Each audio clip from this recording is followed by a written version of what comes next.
नमस्कार, सवितास किचनमध्ये सर्वांचं स्वागत। तर आज मी कोबीची भाजी थोडीशी वेगळ्या पद्धतीने बनवणार आहे।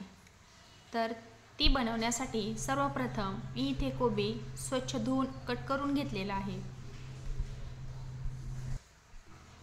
पहा, त्यातलं पाणी पूर्णपणे निथळून घेतलेलं आहे।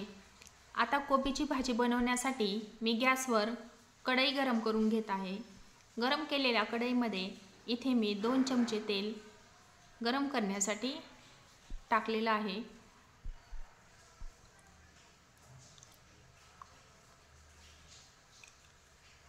पहा, अतिशय कमी तेलामध्ये ही भाजी होते। या भाजीला जास्त तेलही टाकण्याची गरज नसते। आता तेल चांगलं गरम झालेलं आहे। आता मी याच्यामध्ये जिरे मोहरी टाकत आहे।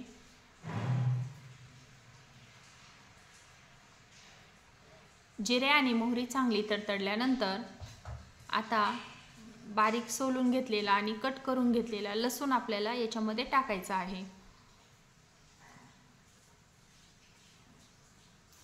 पहा, आता इथे मी लसूण टाकलेला आहे। जोपर्यंत लसूण तांबूस होत आहे तोपर्यंत मी कांदा कट करून घेत आहे साईडला। आता लसूण तांबूस होत आलेला आहे।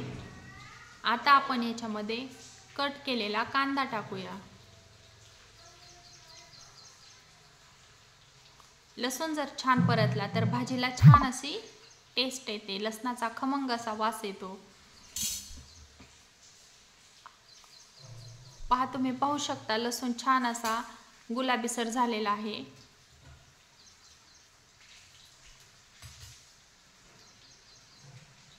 आता कांदा त्याच्यामध्ये टाकून तोही चांगला परतून घ्यायचा आहे।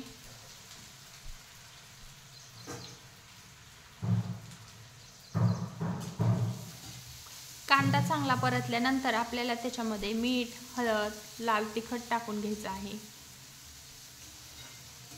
कांदा परतत आहे, पहा त्याला छान असं तेल सुटत आलेलं आहे।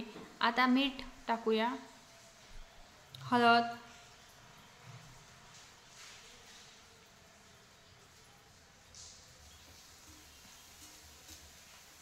हळदीमुळे कांद्याचा रंगही बदललेला आहे। आता लाल तिखटही आपण तेलामध्येच या कांद्याच्या फोडणीमध्येच टाकायचं आहे, जेणेकरून भाजीला चमचमीतपणा येईल।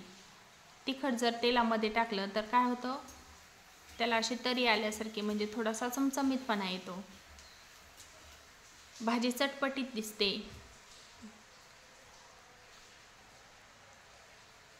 आता कोबी टाकूया। भाजीचं जे पाणी होतं ते पूर्ण मी निथळून घेतलेलं आहे। कोबी एकदम कोरडा करून घेतलेला आहे आणि तो आता मी कढईमध्ये टाकलेला आहे। आणि या कोबीच्या भाजीला पाणी टाकण्याची गरज नसते, कारण कोबीला अंगचंच पाणी सुटतं। त्या पाण्यामध्येच हा कोबी छान असा शिजला जातो। तर आता तो चांगला हलवून आपल्याला कोबी शिजून घ्यायचा आहे। आता याच्यामध्ये मी जो पदार्थ टाकणार आहे तो आहे बेसन पीठ। तर बेसन पिठामुळे भाजीला खमंगपणा येतो आणि लहान मुले, मोठी माणसे सर्वच आवडीने खातात। पण तो लगेच टाकायचा नाही, कोबी अगोदर आपल्याला थोडासा शिजवून घ्यायचा आहे। आता कोबीवर आपण झाकण ठेवून तो 5 मिनिट आपण शिजवून घेऊया। पहा, तेलामध्येच कोबी पूर्ण शिजला जातो, त्याला पाण्याची अजिबात गरज नसते। आता आपण मध्ये मध्ये याला सारखं चेक करायचं आहे की तो शिजला आहे की नाही, आणि त्याला हलवत राहायचं आहे, जेणेकरून तो कढईला चिकटणार नाही, कारण आपण त्याच्यामध्ये पाणी वापरलेलं नाही। पहा, आता शिजत आलेला आहे। आता आपण जे बेसन घेतलेलं आहे ते बेसन त्याच्यामध्ये टाकूया। आणि बेसन हे आपण व्यवस्थित कमीच टाकायचं आहे, जास्तही बेसन टाकायचं नाही आणि जास्त कमीही नाही।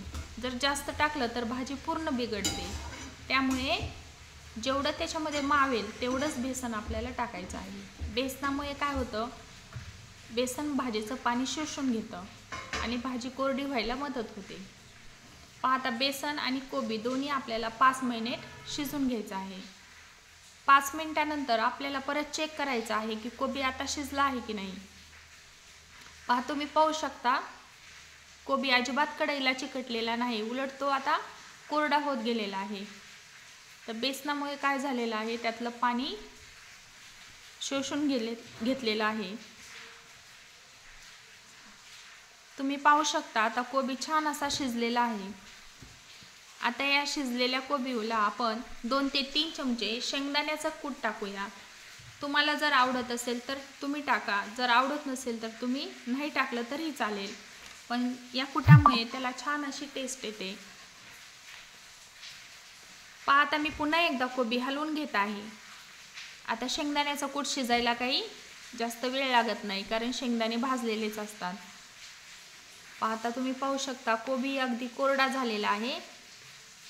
आता हा आपण गरम गरम भाकरीसोबत किंवा चपातीसोबत खाऊ शकतो. पहा हा छान शिजलेला आहे, किंवा मुलांच्या डब्यासाठी सुद्धा आपण तो देऊ शकतो. लहान मुले सुद्धा हा आवडीने खातात. तर अशी ही कोबीची रेसिपी तुम्हाला कशी वाटली हे मला कमेंटमध्ये नक्की कळवा, आणि या चॅनलला सबस्क्राईब करा, जेणेकरून मी जेव्हा अशा नवीन रेसिपी बनवेल तेव्हा त्या सर्वप्रथम तुम्हाला पाहायला मिळतील.